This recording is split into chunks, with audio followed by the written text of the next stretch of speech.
അഹമ്മദാബാദിൽ AICC സമ്മേളനം തുടരുകയാണ്. രാജ്യം ബാലറ്റ് പേപ്പറിലേക്ക് മടങ്ങണമെന്ന് അഹമ്മദാബാദ് AICC സമ്മേളനത്തിൽ ആഹ്വാനം ചെയ്ത് കോൺഗ്രസ് അധ്യക്ഷൻ മല്ലികാർജ്ജുൻ ഖർഗെ. തിരഞ്ഞെടുപ്പുകൾ അട്ടിമറിച്ചാണ് BJP വിജയം നേടിയത്.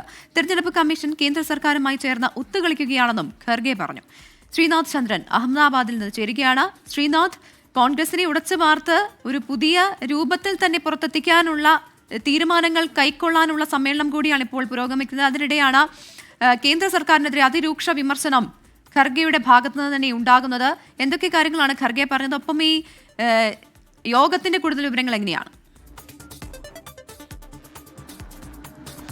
പ്രവിധ, കോൺഗ്രസ്സുകാരെ സംബന്ധിച്ചിടത്തോളം ഒരു ചരിത്രപരമായ സമ്മേളനമാണ് അഹമ്മദാബാദിൽ വെച്ച് ചേരുന്നത്. നരേന്ദ്രമോദിയുടെ BJPയുടെ അവരുടെ കോട്ടയിൽ വെച്ച് നടത്തുന്ന പരിപാടിയിൽ അവർക്കെതിരെ വലിയ വിമർശനമാണ് ഏതായാലും മല്ലികാർജ്ജുൻ ഖർഗെയുടെ നേതൃത്വത്തിൽ കോൺഗ്രസ് നേതാക്കൾ ഓരോരുത്തരായി ഇപ്പോൾ നടത്തിക്കൊണ്ടിരിക്കുന്നത്. ഇപ്പോൾ പ്രമേയം അവതരിപ്പിക്കുന്നതുമായി ബന്ധപ്പെട്ട പ്രസംഗങ്ങളാണ് ഇപ്പോൾ ഈ ഘട്ടത്തിൽ നടക്കുന്നത്. ഏതായാലും മല്ലികാർജ്ജുൻ ഖർഗെ ഈ തെരഞ്ഞെടുപ്പുമായി ബന്ധപ്പെട്ട് ഏത് തരത്തിലാണ് കോൺഗ്രസ് പരാജയപ്പെട്ടു പോകുന്നതെന്ന് വിശദീകരിക്കാനാണ് ശ്രമിച്ചത്. അതിൽ അദ്ദേഹം പറയുന്നത് EVMകൾ അത് പിൻവലിക്കേണ്ട സമയം കഴിഞ്ഞിരിക്കുന്നു. EVMകൾ ഉപയോഗിച്ച് തെരഞ്ഞെടുപ്പുകൾ അട്ടിമറിക്കുകയാണ്.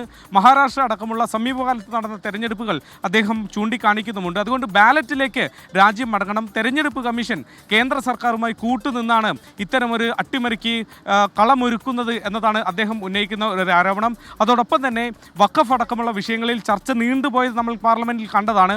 അത് വർഗീയ ധ്രുവീകരണം ഉണ്ടാക്കാൻ വേണ്ടി കേന്ദ്ര സർക്കാർ നടത്തുന്ന അവരുടെ നീക്കങ്ങളെ, അവരുടെ സമീപനങ്ങളെയൊക്കെ സൂചിപ്പിക്കുന്നുണ്ട്. അത്രയും ദീർഘനേരം ഈ വിഷയം ഇങ്ങനെ നീട്ടിക്കൊണ്ടുപോയത് അടക്കമുള്ള കാര്യങ്ങൾ പ്രതിപക്ഷ നേതാവിന് സംസാരിക്കാൻ പോലും അവസരം കൊടുക്കുന്നില്ല എന്നും അദ്ദേഹം പറഞ്ഞു. OBC അടക്കമുള്ള വിഭാഗങ്ങളോട് BJP സർക്കാർ കാണിക്കുന്നതിൽ യാതൊരു സത്യസന്ധതയും ഇല്ല എന്നതാണ് പറയുന്നത്.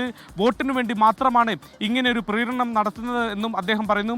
ഒപ്പം തന്നെ ഗവർണർമാർ കഴിഞ്ഞ ദിവസമാണ് സുപ്രീം കോടതിയിൽ നിന്നും ഗവർണർമാർ ഈ ബില്ലുകൾ തടഞ്ഞു വെക്കുന്നതിനെതിരെയുള്ള ഒരു ശക്തമായ ഉത്തരവ് വന്നത്.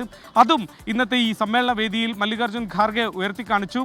കേന്ദ്ര സർക്കാർ ഗവർണർമാരെ ഉപയോഗിച്ച് സംസ്ഥാന സർക്കാരുകളെ എങ്ങനെയൊക്കെ നേരിട്ടു, അതിലൊന്നായിരുന്നു ഈ ബില്ലുകൾ തടഞ്ഞു വെക്കുന്നത്.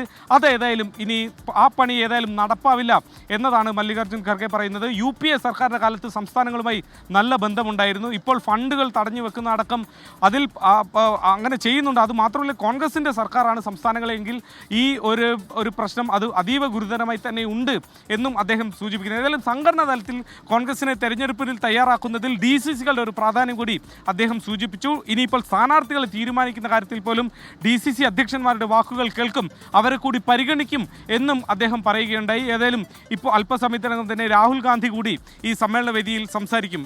പ്രവിധ.